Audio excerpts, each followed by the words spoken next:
Hello everyone, welcome to the Midweek Molt podcast. This is episode 13. Now, it has been a long time since I recorded one of these podcasts.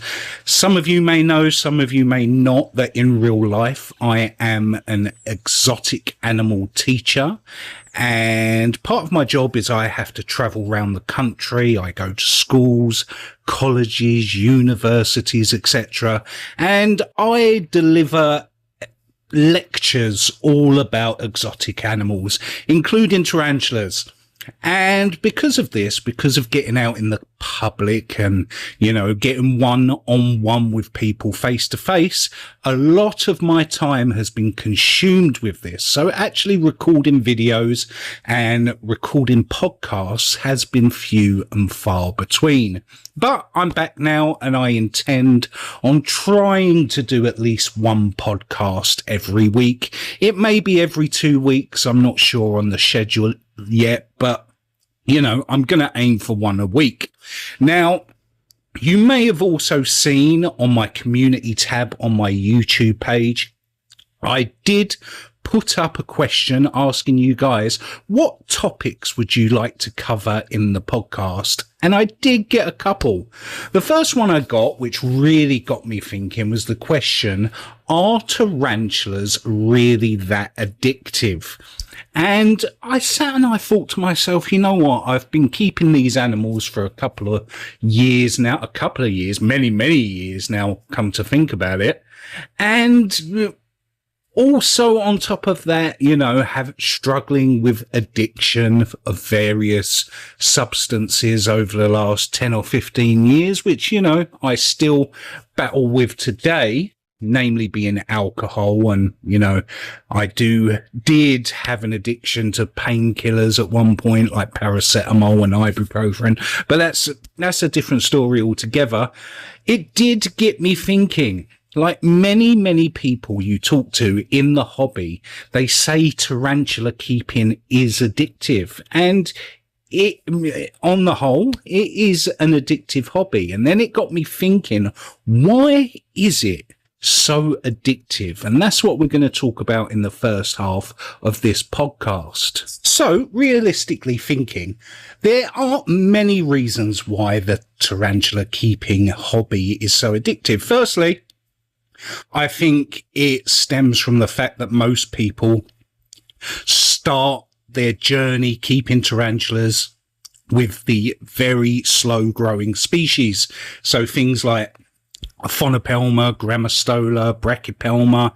And because most of us start with teeny tiny slings or juveniles, the time it takes for them to reach adulthood, even though keeping your first spider is a very exciting experience, I think when you've got just one, your first one, the novelty of, oh my gosh, I've got a spider, I've got a tarantula, it can wear off a little bit to the point where people think, oh my God, this thing's molting, it's eating, but it's growing very, very minimally and very, very slowly.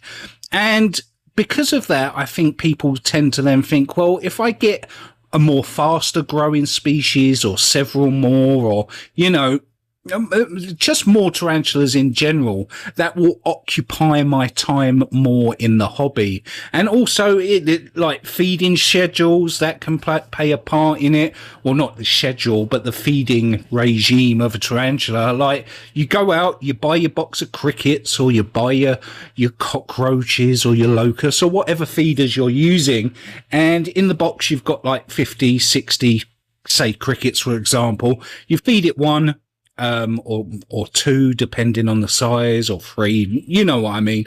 But once you've done that, you've got a whole box of crickets sitting there on the side that you then have to maintain and care for and keep alive. So you've got feeders for your spider in future. And most people think, well, if I'm buying this box, I can afford to feed several others. And so they get more in hopes of, using up all those feeders and it being cost effective.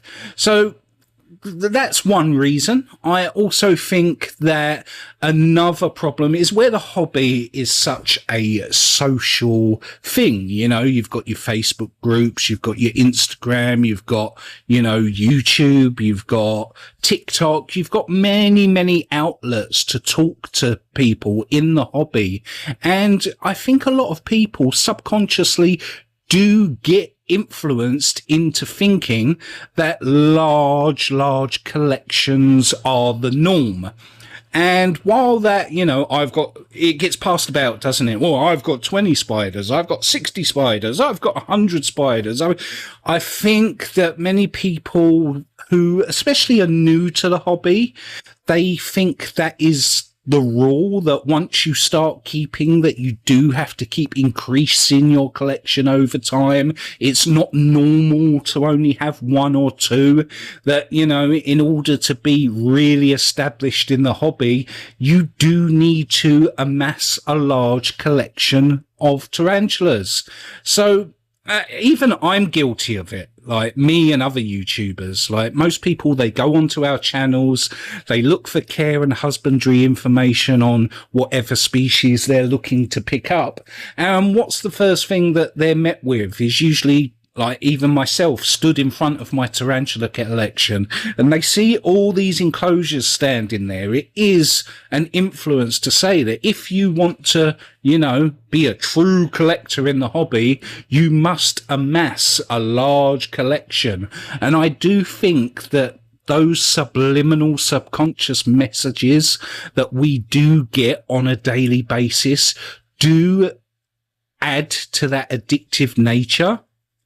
As well as, like, you know, just getting spiders in general. There's a lot of people out there who get addicted to the excitement of, oh my God, I've just purchased this species, that species, another species, and it's coming on Wednesday, and I've got to get the enclosures done, and I've got to get that time occupying part of the hobby of getting deep into it. People get addicted to that as well. They like that excitement. They like getting that box in through the front door and unboxing their spiders. And I think that is an addictive part of the hobby.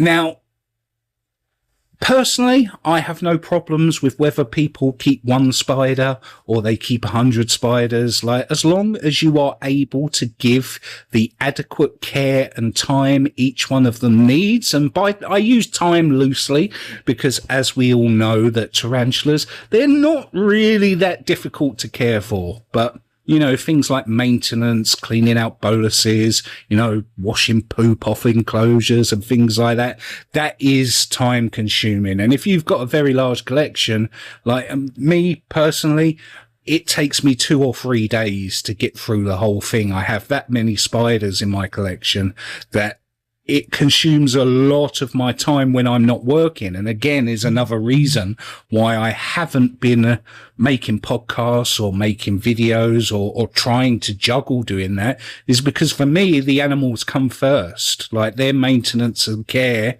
and making sure that they have everything they need is way more important than putting out a YouTube video. And add on top of that, their care when I'm out, when I'm at a school or college, making sure that they're adequately cared for there, the transportation, safe transportation, it's all stuff that consumes my time. So, yeah, I understand the addiction. I understand where people are coming from. I understand that people really do get addicted to it. But I do think it is our responsibility in the hobby, even, to kind of not police, but make people aware, not just in a jokey way. I've said it a few times when people have sent me messages like, oh, I just got my first tarantula, it's a Brachypelma homori, can you give me some care and husbandry information? I always turn around and I make the joke, I have done it, of saying, oh, be careful, that one will turn into 50 in no time, it is an addictive hobby.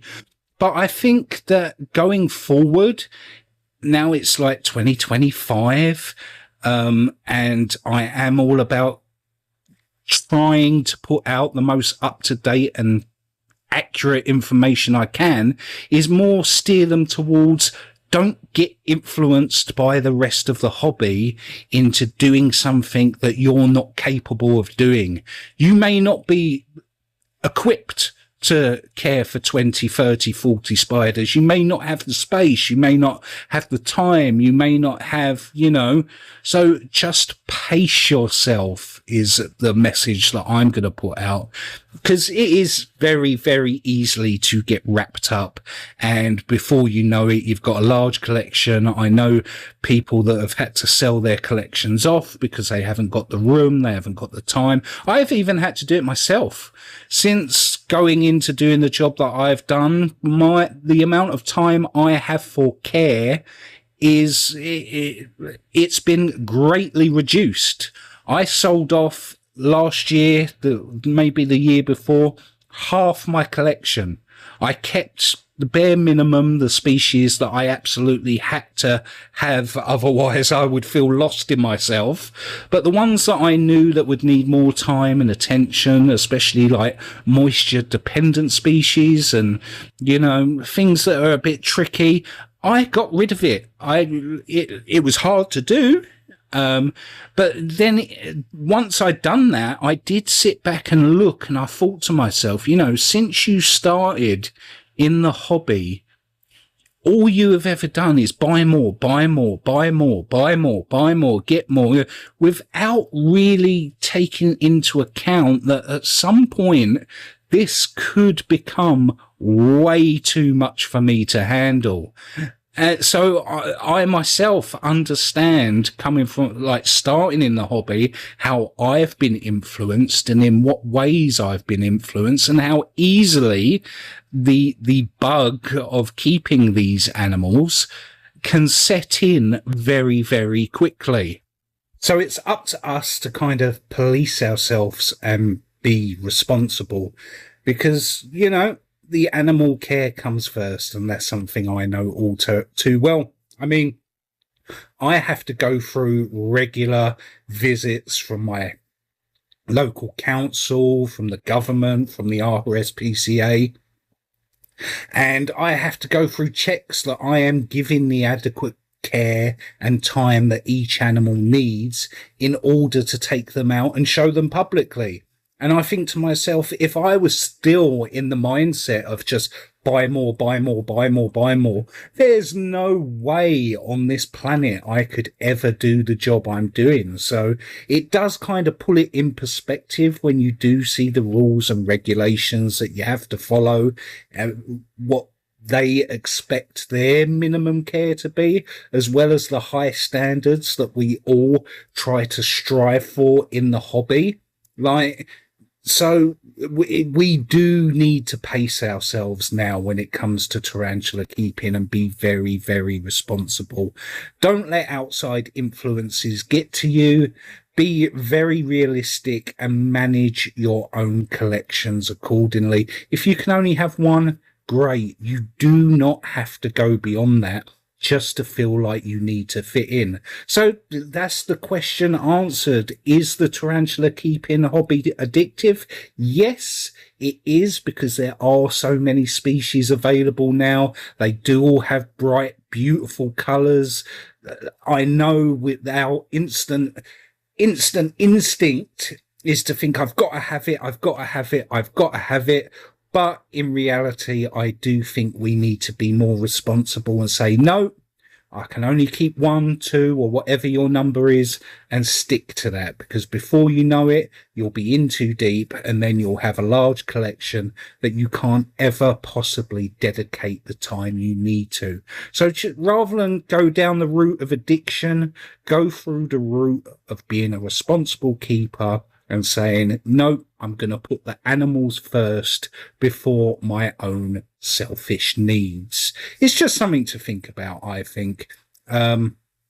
Whatever you think, I'm sure that you're more than capable of making that decision at the time. But yeah, you do you. That's all I can say on addiction in the hobby. So the next topic I want to cover is actually a question I received on TikTok. I was asked, can you power feed tarantulas and does it affect their growth, or can you speed up their growth? Now, power feeding, I know, originated in the snake hobby, where they would feed animals up more and more and more, that would make their snakes grow quicker, grow bigger, etc. But is it a thing in the tarantula hobby? And quite frankly, no. I mean, there are things that can speed up metabolisms and make their growth rates a bit quicker. Increasing heat is one of them. I've found through many years of doing this that the higher the temperatures are, the faster they tend to get to pre-molt and molt and grow. But as far as power feeding goes, no, I don't think it's a thing. Like, you know yourself with spiders, when you feed them, they're not gluttonous creatures. They're not like us who eat and eat and eat and eat and eat and eat and eat. No, they regulate their feeding much better than we could ever do. And overweight tarantulas, it brings up that question, are there such thing as overweight tarantulas? Yes and no. Can a tarantula eat so much that its abdomen gets really big and it can be a danger towards if it falls? Yes, of course that can happen. But is feeding your tarantula more often going to speed up its growth? No. Tarantulas, they tend to eat as much as they need, and then they stop eating. Like, there are some that will eat right up until they molt. There are some species, had them in my collections, that you think, oh, you should be molting, but you're still eating, so I'll feed you. But does it make them grow any faster or any bigger? No, not really. The thing is with tarantula feeding is they eat as much as they need to make it to and get through the molting cycle. The same with their water intake. They need to be adequately hydrated in order to make it through that molting process. And again, like I have to do for work, I have to track all my feeding. I have to write down when they ate, what they ate, how often, the frequency. And I have found that, I'll take example my Brachypelma homori. I've had her for I've been tracking her feeding and her molt cycle for the past couple of years now, and I found that we'll do the last 2 years. I've got it in front of me now. She ate in total about 7 Madagascan hissing cockroaches in the first year, and she did that over a period of 6 months, and then she went into pre-molt, and then she was in her pre-molt stage, and then she molted, and then the next year she was eating again. But what happened the next year was she did eat 7 Madagascan hissing cockroaches, but she did it in 4 months. And her pre-molt period was a lot longer, but she had the same food intake. It was exactly the same over the past 2 years. So she didn't eat gluttonously. She didn't eat more than she needed to eat. She didn't, there was no way I could ever force feed her more food to try and get bigger, more growth out of her, for example. So I don't think that power feeding is a thing in tarantulas. I'm sure there's people out there that will come onto this podcast and comment and say, well, I done it and I got this growth, and and they'll try and prove me wrong. But I personally don't think it's a thing that can happen. And another thing that you have to take into consideration when it comes to this topic is, just say theoretically that you could power feed your spider, and there are things that you can do that will make them grow quicker, like I said, raising the temperatures. But think of the health of your spider. Now, if you've got a spider that's going to live for 20, 30, 40 years, depending on the species, by doing that, are you reducing the potential lifespan? Why on earth would you want to do something? Would you want to practice something that could shorten your enjoyment with that animal, also give it a lot less lifespan, a shorter lifespan, just to produce greater growing rates and bigger? Why would you put an animal through that? It's not like a bodybuilder that, you know, is working out and he's making like minimal growth, so he starts taking steroids, so he bumps his capacity to be able to work out much more, and he grows bigger muscles, and you know the implications that come from taking steroids on people. Why would you want to do that to your spiders? It's not fair for the animals if you could do it. It's, you know, it's the way I see it would be cruelty. You know, out in the wild, you don't see big, fat, giant, overweight spiders growing, you know, to ridiculous sizes because they're power feeding themselves. No, you see much slender, more, I'll say, athletic looking spiders, because they do regulate the amount they eat, but also the frequency in what they eat. You know, there's not a lot of food available, and their lifespans in those conditions, you know, they still live like 20, 30, 40 years, some species. Like, there is a difference in captivity, obviously, because we provide them with regular food and water, but their adaptation and their survivability in the wild dictates that, no, we should keep the temperatures, you know, agreeable to the spider. We should give them a feeding schedule that, you know, replicates what's good for them. I don't see a problem in you feeding your spiders every 2 weeks or once a month, or, you know, it doesn't have to be frequent to the point that you're ballooning your spiders up and potentially putting their life at risk. It's just not worth it. So power feeding in tarantulas, not advisable to try it. Not something I think will deliver good results, because they are very good at regulating themselves. They don't succumb to temptation like we do. I mean, if we saw chocolate or crisps or biscuits or, you know, fast food, we'd go, oh, I really want that, and we'd stuff it down without really thinking about the repercussions of us overeating. So spiders, like, how many times have you gone to feed your spider and they are so self-restrained that you throw the feeder in there, it just runs, it doesn't want it, it doesn't want anything to do with it? We don't possess that control, they do. So attempting to do it, attempting to overfeed just to get greater results, in my opinion, is not worth even trying. Right? I don't think it would be successful. So don't try it, don't attempt it, it's not worth it.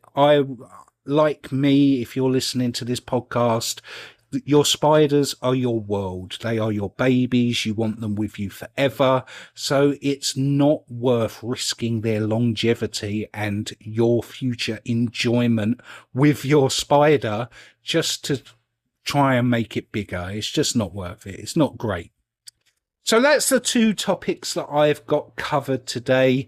Very interesting questions. I will be doing another podcast next week. So if you do have any topics that you would like to cover or have me talk about and discuss, make sure to write your questions in the comments below. I look forward to them.